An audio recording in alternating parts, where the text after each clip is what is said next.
So back to the channel guys in yet another chess video, and I'm back again with another beautiful tactical game of mine.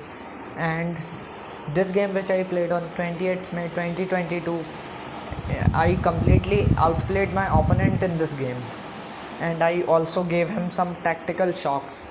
Yeah, this is a very tactical game, and in this game you will witness some common tactics such as fork, pin, and Zuishen Zug. Now, what does Zuishen Zug mean? I will tell you later in the game by giving an example. And so, without further ado, let's begin.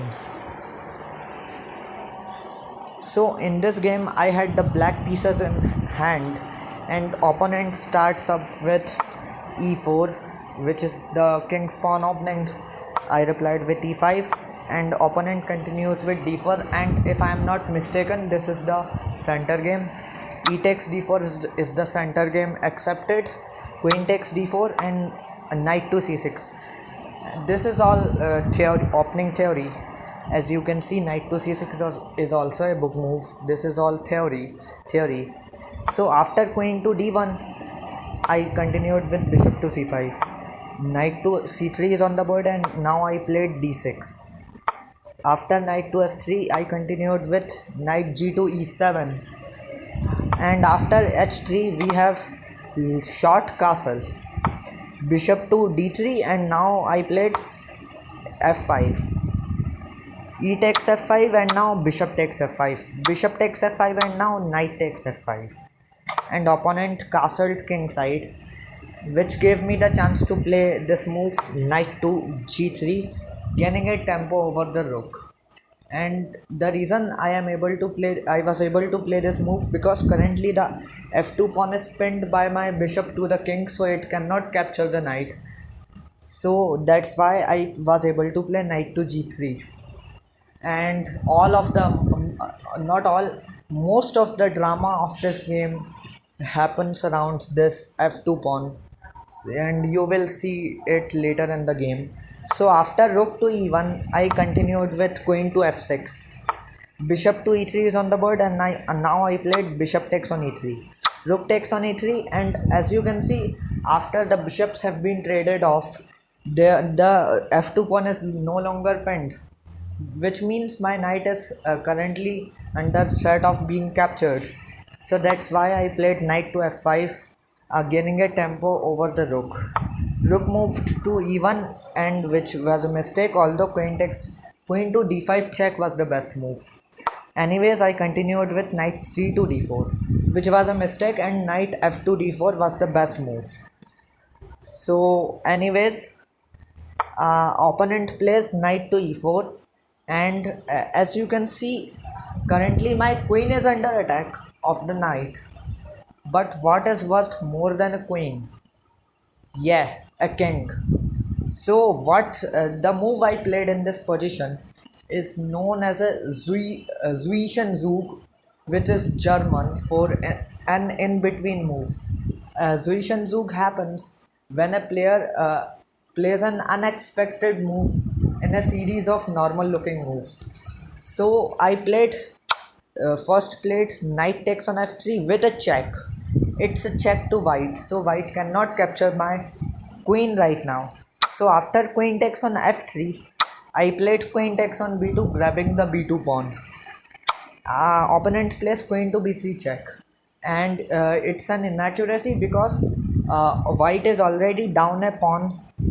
So white must try to keep the queens on the board, but still after queen takes on b3, it's already negative 1.04 advantage for black now. A takes on b3, and now I continued with knight to d4, creating more threats. Currently the threat in this position is simply knight takes on c2 fork. So opponent plays rook a to c1, defending the c2 pawn, but now I continued with a5. King to f1, and now I played a4. B takes on a4, and now rook takes on a4. Opponent played rook to e3, which was a mistake. Although knight to g3 was the best move, we will discuss later why it was the best move. First of all, I played knight to f5, and opponent played rook e to e1, which was an inaccuracy. And you know what's the threat of a threat I was giving here? Well, the threat is rook takes on e4, which is what happened in the game. I played rook takes on e4, and after my opponent played rook takes on e4, I gave him a tactical shock with the move knight to g3 check. And as you can see, I already told you before, most of the drama in this game happens around the f2 pawn. So now knight to g3 check. Again the f2 pawn is pinned, this time by the rook. Before that it was pinned by my bishop. So f2 pawn currently cannot capture my knight, and it's also a fork of king and the rook. So opponent plays king to g1, but to no avail, as I simply captured the rook and I am already up a piece. And my next threat is to capture the f2 pawn. So opponent continues with c4 and I played knight takes on f2. Opponent plays rook to b1 and now I played knight to d3. Rook takes on b7 is on the board and now I pushed c5. Rook to d7 trying to win the d6 pawn, and rook to f6 defends the pawn. g4 and now we have knight to e5 attacking the rook. So opponent gave me a check via rook to d8 check, but simple king to f7, and opponent plays rook to e8 and now I played king to g6. We have h4 on the board and now I grabbed another pawn via knight takes on c4, and opponent gave me a check, h5 check, but to no avail, as I simply moved my king forward to g5. Rook to a4 attacking my knight. Knight goes back to e5 attacking the g4 pawn once again. So opponent plays rook to a7, and since I am already up too much amount of material, I can actually give these two pawns to my opponent. So that's what happened. That's what happened in the game. I played king takes on g4. Opponent played rook takes on g7 check. I continued with king takes on h5, and opponent plays rook takes on h7 check. And now I continued with king to g6 attacking the rook.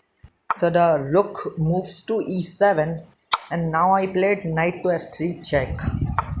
King to g2, opponent plays king to g2, and now we have c4.